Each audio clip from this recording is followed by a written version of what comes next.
గంగిరెద్దులా కనిపిస్తావు. Doubt లేదు, ఖచ్చితంగా నువ్వు గంగిరెద్దులాగే కనిపిస్తావు. విజయ్ దేవరకొండ అంట ఒంటి నిండా బంగారు నగలు వేసుకుని పెళ్లి చేసుకున్నాడంట.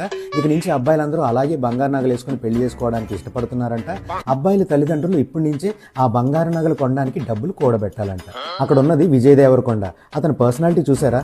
అతని బాడీ అంత బాగా మెయింటైన్ చేస్తున్నాడు కాబట్టి పైన కేవలం ఉత్తరీయం వేసుకుని ఒంటి నిండా పసిటి నగలు వేసుకుంటే చూడడానికి చాలా చూడముచ్చటగా ఉంది. ఇంకా చెప్పాలంటే అతను వేసుకోవడం వల్లే ఆ పసిటి నగలకి అందం వచ్చినట్టుగా ఉంది.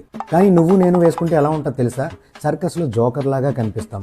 ఎందుకు మనకి ఇలాంటి ప్రయోగాలు? పులిని చూసి నక్క వాతలు పెట్టుకున్నట్టు విజయ్ దేవరకొండను చూసి నువ్వు వాతలు పెట్టుకోవడం మొదలు పెట్టావనుకో, మొదటగా నీ పక్కన కూర్చున్న ఆ పెళ్లి కూతురు నీ విశ్వరూపం చూసి అట్నుంచి అట్టి పారిపోతుంది. సోషల్ మీడియాలో ఫుల్ హైప్ అయిపోయింది కదా, మనం కూడా ఈసారి అలాగే నగలు పెట్టుకొని పెళ్లి చేసుకోవచ్చు అని అనవసరమైన ఆలోచనలు పెట్టుకోకు.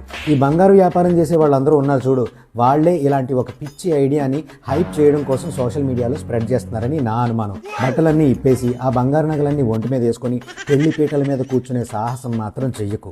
అబ్బాయిలు ఎంత సింపుల్ గా ఉంటే అంత బాగుంటారు. ముందొక పొట్ట పైన ఒక బట్ట ఉందనే విషయం మర్చిపోయి నువ్వే ఒక విజయ్ దేవరకొండలాగా ఫీల్ అయిపోయి విజయ్ దేవరకొండ ట్రెండ్ని ఫాలో అవుదామనే దురుద్దేశం నీ మెదడులోకి ఎంటర్ అయ్యి అనవసరమైన ప్రయోగాలు చేసి నీ వింతైన విశ్వరూపం జనాలకి పరిచయం చేయకు. చూడలేక చచ్చిపోతారు జనాలు.